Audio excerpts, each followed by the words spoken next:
Hello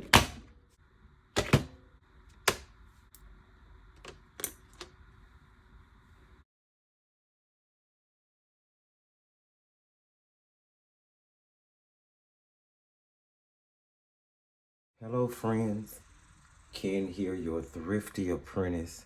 Today I would like to take a look at a instructional educational book that has 30-minute painting projects in it, as well as a watercolor set to go along with it. So here I have the Matthew Palmer Ready to Paint in 30 Minutes Animals in Watercolor. Build your skills with quick and easy painting projects. So there are tracings included, 32 step-by-step projects. Flipping the book over on the back, Ready to Paint in 30-Minute Animals. This comprehensive beginner's guide to painting animals and birds in watercolor is ideal if you want to learn to paint, but you are short on time. Each of the 29 quick and easy exercises is worked at postcard size, ideal for a 6x4 A6, and takes no more than 30 minutes to complete. The book also includes 3 larger paintings to demonstrate how to combine the elements you've learned. Outline drawings of all of the exercises and paintings in the book are provided on tracing paper for you to transfer straight onto your watercolor paper. You're going to learn how to portray realistic beaks, claws, furs, feathers, and how to capture a pet's personality in watercolor, Discover how to depict domestic and wild animals and birds close up or in a landscape setting, and master color mixing, creating neutrals, mark making, and creating highlights and shadows. And then it gives a quote from artbookreview.net praising the book for its projects, UPC SKU code, and then pricing, $19.95 in the U.S., $23.95 in Canada, and then $12.99 in the UK. Let's see here. Some beautiful illustrations on the front and the back of the book. And of course, we're assuming that those are by the author himself, Matthew Palmer. Let's flip the book open. And the first thing we see here are the tracing pages. So basically you have tracing pages, and this one has been removed. I'll explain that in just a moment, which houses all of the projects. That way you can transfer them onto your watercolor paper or into your sketchbook.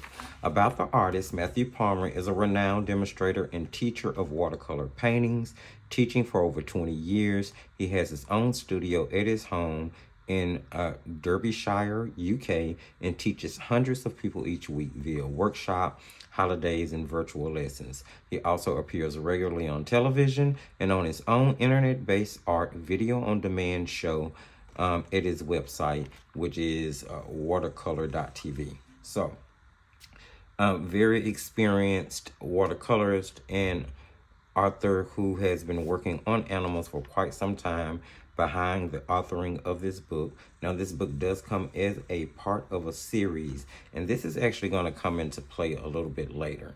The fact that it is a part of the series and how I eventually ended up feeling about the road that could lead into. So here we have how to use the tracings, and basically it's telling you to scribble graphite on the back of the tracing. That way you can then lay it onto your paper, trace it, and the graphite will transfer the image onto the paper. Now for today's project, I did decide to do the zebra, and because it was so far to the binding, I did remove the tracing page in order to do the transfer. And yes, I used the tracing transfer since the whole point of today's video was to actually demonstrate and illustrate the type of information you can learn and possibly obtain from using a book of this sort. So basically I flipped it over, I graphited the back with a pencil, I laid it onto the watercolor card that we were going to be working on today, traced the image, and then this tracing paper was actually really clean up. I just took a vinyl eraser, a regular vinyl eraser, and was able to erase the graphite from the tracing paper. You know, that way you can kind of help keep it conditioned and in a pretty good order to be used more than once, more than twice. And then I just simply inserted it back into the section of the book which I've removed. Pretty easy, pretty standard. Again, all of the front part of the book are the tracing pages. Then you actually get into the instructional part of the book. Now, here's what I'm going to tell you. Like most watercolor how-to books, the book kind of starts off a little bit on the basic side, because what it's doing outside of the table of content is giving you an introduction. Like most art how-to books, especially on watercolor, it kind of talks about the author's view of watercolor and what led to this particular style of teaching. In this book, kind of talks briefly about the materials that are going to be used, and that's pretty much what the introduction is. You're going to go into basic painting equipment, which is going to talk about palettes and paints, kitchen paper, which those of us in the U.S. know as paper towels, masking fluid, the brushes to use with masking fluid, the different type of brushes to use, which are actual art projects. It's going to talk about paint, water pots or water buckets, the different type of paper you should use, masking tape, erasers, pencils, crafting knife. It literally goes through every single art utensil or accessory that you would possibly need in order to create the projects in this book. Keeping in mind, they have been geared to be 30 minutes, up to a maximum of 30 minutes. So they're going to be quick. Then you're going to go through basic techniques, color mixing, preparing your palette. Is going to talk about primary colors, how to get neutrals, how to work in whites into your paint mixtures. And then it goes into techniques, like layering washes, blending, using dry brushing, using masking fluid, creating highlights, and the different things you can use to do that with. So again, if you've ever gone through a watercolor beginner book or how-to book or instructional book of any type, they all sort of have that same basic layout. This one more so, with the information being geared towards getting you ready to tackle the actual projects that are in this book, which I found really helpful. So after you get through all of that good juiciness in the beginning, that's not really much of the book. You're going to spend the rest of the book literally going through projects. Every single project, from what I can have been able to see up until this point, is really kind of broken down and set up for you to flow through easily. I did take the time to go through the book. I basically read all of the instructional, the beginning things, just to see if it was anything different about that I really needed to pinpoint and point out. You know, that little walkthrough that we just did really gives you a general idea. So I did go through to see what would be a really cool one that I could do, I feel comfortable with. There's a lot of projects in the book. They do seem to get progressively more complicated. So for today's video, I did choose a zebra to paint. And I've already kind of walked through this before we get into anything, just, you know, get myself prepared. Now, I was kind of thinking about how I was going to do going over the instructions. It is broken down for the zebra into 11 steps, and I would like to actually use this as today's painting demonstration. And after the demonstration, we're going to talk a little bit more about the book and the actual paints. And then I'm going to be doing an announcement that will go in conjunction with what we've done today. Now, generally, or basically, I'm sorry, not generally, basically, what we're going to be doing is using 3 brushes. And you can gauge the size you may need using a number 10, a number 6, or a number 2 as far as rounds go. I think I'm going to be using a number 1 round. This is a Princeton Aqua Elite brush. Really great for detailing. Really great detailing brush. I'm going to be using a half dagger. This is the Forget Rules half dagger from Christy Rice's brush collection. And I'm actually going to be using the 1/8 dagger You Do You, which is also from Christie's brush collection. So those are the three brushes I'll be using. I did not necessarily use the brushes that were suggested in the book, but you can use those, or you can use what you feel more comfortable with. The hope is that you take what is given in the book and you're able to translate it somehow into your own style, and then take from that in order to move on and feel more comfortable painting that particular subject or subjects like it in the future. If you would like to draw out this illustration and follow along, please feel free. Unfortunately, I will not be sharing a reference photo or a traceable just because I want to make sure that I'm following all copyright laws. You can use whatever watercolor set you may have on hand. I always say that the best one to use is the one you always have. I will be using the Maybelline Pretty Excellent 36 count set of watercolors. I will be talking a little bit more about these watercolors after the demo because they will tie into the rest of the video. But for now, as I said, any set of watercolors you have will do. Now I'm mixing a gray to start off, and there you will see I've already taped down a watercolor card. Now that started out as a 9x12 piece of 100% cotton, 140-pound cold press watercolor paper, which I cut down to 10x7 and then folded in half to make it a 5x7 card.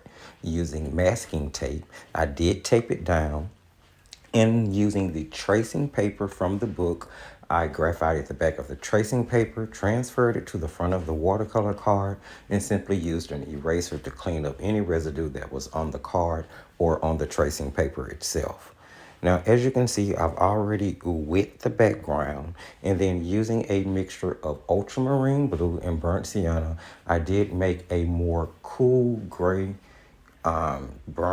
Payne's gray leaning color in order to follow steps 1, 2, and 3, which was to first twist using a brush, kind of twisting and zigzagging the color into the background after wetting it so that you're creating a wet on wet effect. You would cover the background and part of the horse's head as well. This is going to create a really soft effect with that gray color as the paper starts to dry. Next, you are to go in with just a little bit stronger of that color, and you're going to create an outline around the entire head of the zebra, sort of a vignette. Using a damp brush, you're going to blend those lines to make sure that they're soft, leading down into the head of the zebra and going up into the neck of the zebra. Don't worry, you're going to just get progressively darker with the neutral that you made in order to paint. And actually, you can kind of just look at the pictures in all honesty to follow those illustrations and kind of move back and forth between the book and your paper in order to pull off the painting. But you do get worded detailed instructions, which is step by step, in this case 11 different steps, which guide you through what you need to do in order to paint the zebra's head. At this point, I've made it somewhere in the area of step 3, 4, and 5, where it's having you to progressively get darker with the gray in order to paint the muzzle. Is that what it's called? Around the muzzle of the zebra, the mouth of the zebra. Being sure to keep that area right over the nose sort of highlighted, not as dark as going towards like the edge or the outline of your actual illustration. And basically what I'm doing here is continuing to add color, getting down my mid-tones here. That way, once I add it in the darks, I wouldn't have to go back in and try to rework anything. Now, what the book doesn't say, or what the instructions didn't say, not that I recall, is that, of course, a mixture of ultramarine blue and burnt sienna is working with sedimentary colors that kind of settle on top of the paper, so they will reactivate or re-wet on the paper really easily. So I wanted to make sure that as I did all of this layering with the same color, that I wasn't reactivating anything. I didn't want to smudge or smear anything. Not that it would be too complicated to fix if I did. At this point, we're making it over to around step 7, step 8, where we're actually working on darkening the stripes. And at this point, I am still using the exact same mixture.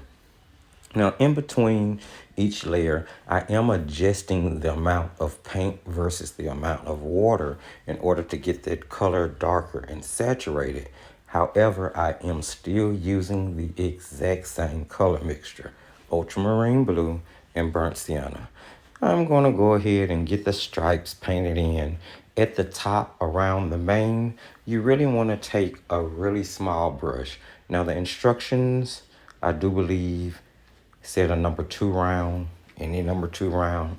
I'm using that number 1 Princeton Aqua Elite that I showed you guys in the beginning of the video in order to whisk in the hair and to get those really crisp lines I need right around the area where I'm trying to leave enough white to show opening in the mouth. And I'm also using that same brush in order to paint those really, really thin black lines needed for some of the stripes that are going across the zebra's head. In all honesty, it was really easy and simple to follow along with the instructions. At the same time, it was really fun. I mean, all of the hard work is kind of done for you, which makes this really cool and superb for beginners. It makes it really cool and superb for someone who isn't super comfortable with illustrating, especially not something as detailed as a zebra.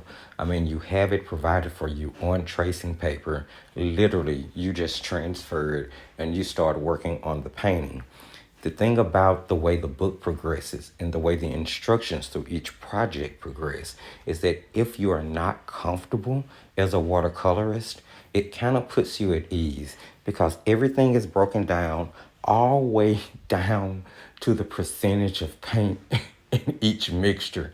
It's very detailed, yet easy to follow. I'll say it again. You know how some of those books get really detailed, become complicated. The language seems too far-fetched for you to really just grasp and be able to translate from the actual pages of the book to the paper that you're painting on. It's not something that I experienced throughout this project. It was very easy to visualize in my head what I was reading as I was reading it, which made it much easier to translate that to my actual watercolor card as I was painting. And you guys forgive the fireworks that you hear in the background. I am doing this voiceover on the 4th of July.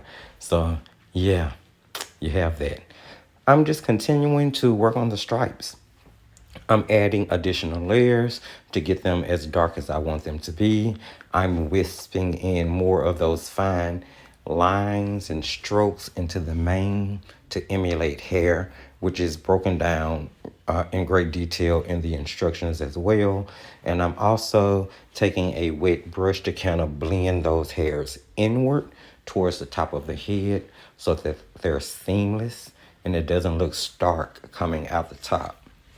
I'm using that same blending technique around the mouth. I want to just have the shadow kind of seamlessly blend into the outlines of the zebra.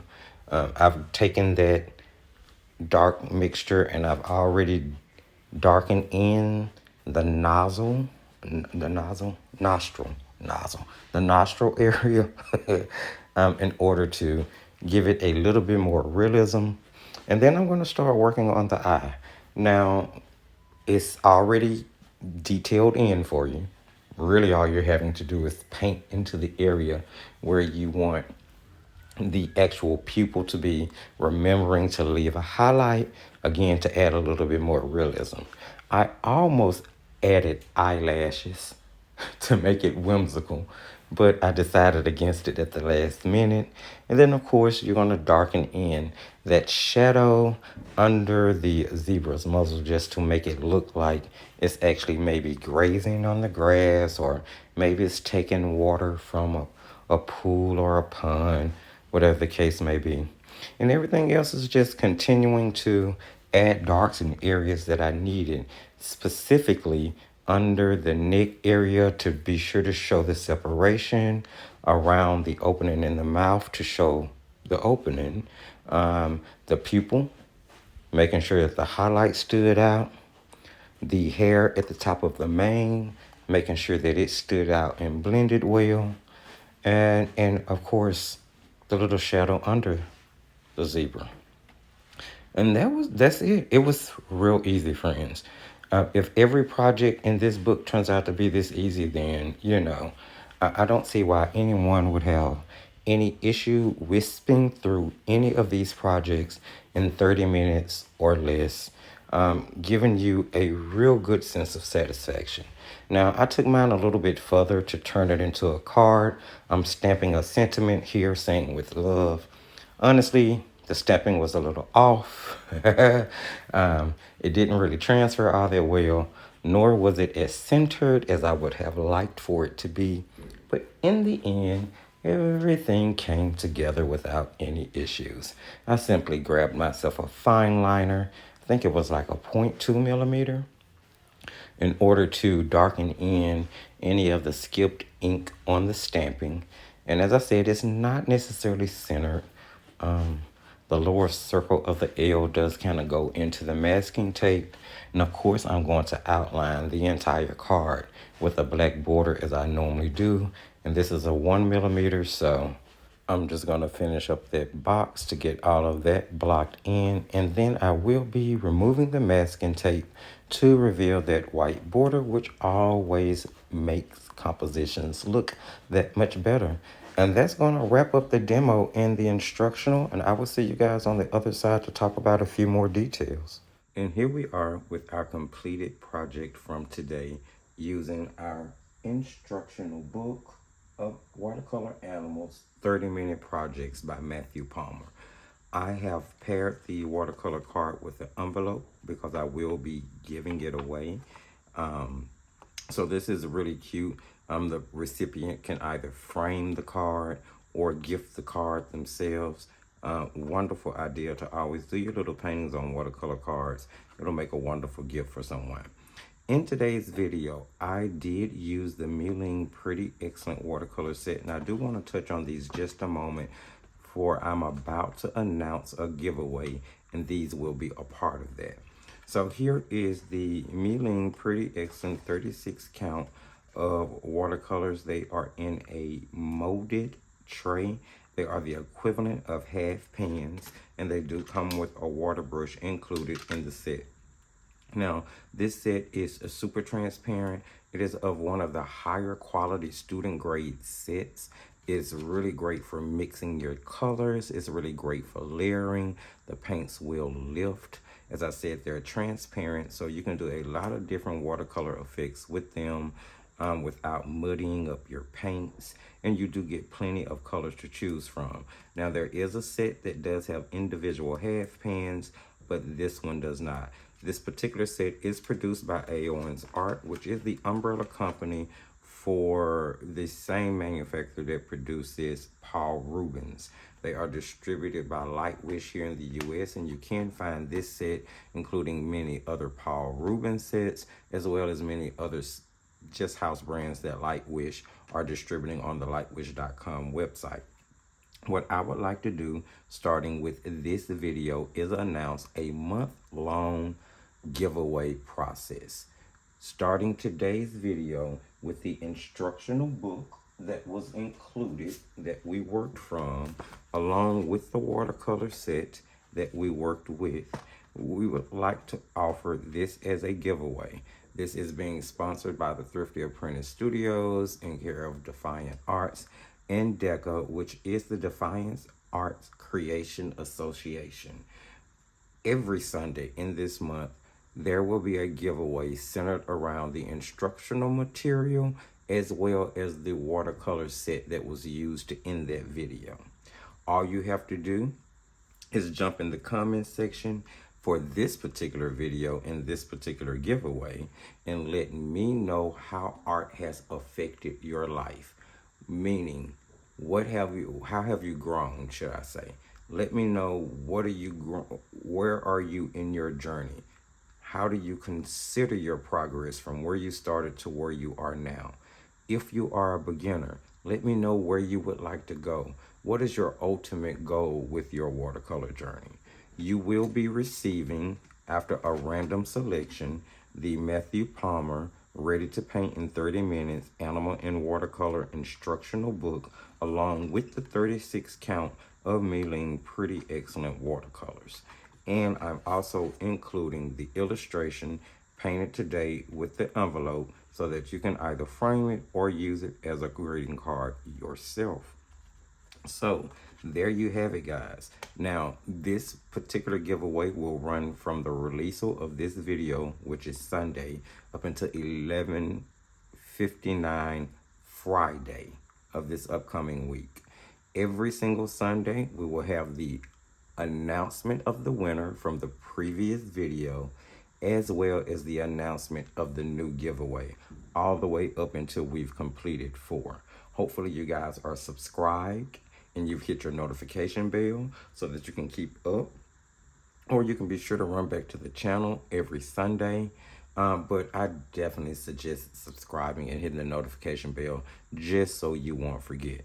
Guys, that will complete our video for today. Hopefully you are excited about something that you saw or that you heard. Hopefully you guys are really excited about Thrifty Giveaway Month and participating in this month's educational giveaways. We are really looking to push the idea of art education, push the idea of art as an outlet, as a hobby, as something that you can do to help bring enjoyment into your life. And we would like to make that process as easy as possible.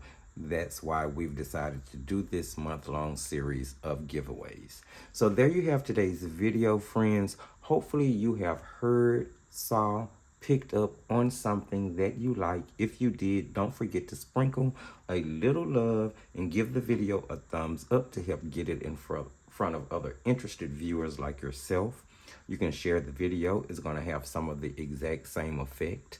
Other than dropping your comment in the video comment section, in order to enter the giveaway, you can also include just something about what you think about today's video if you would like. You guys know I love conversing with you. If you're new or returning, as I said earlier, and you haven't subscribed, do consider hitting that subscription button and notification bell so you do not miss when we upload or when we go live. Please check the video description for all of the relevant links. Don't forget this Wednesday's upcoming World Watercolor Month video release. And don't forget to meet me back here next Sunday for the winner announcement for this giveaway and the announcement of the next giveaway. Until then, as I tell you at the end of every single video, just keep creating.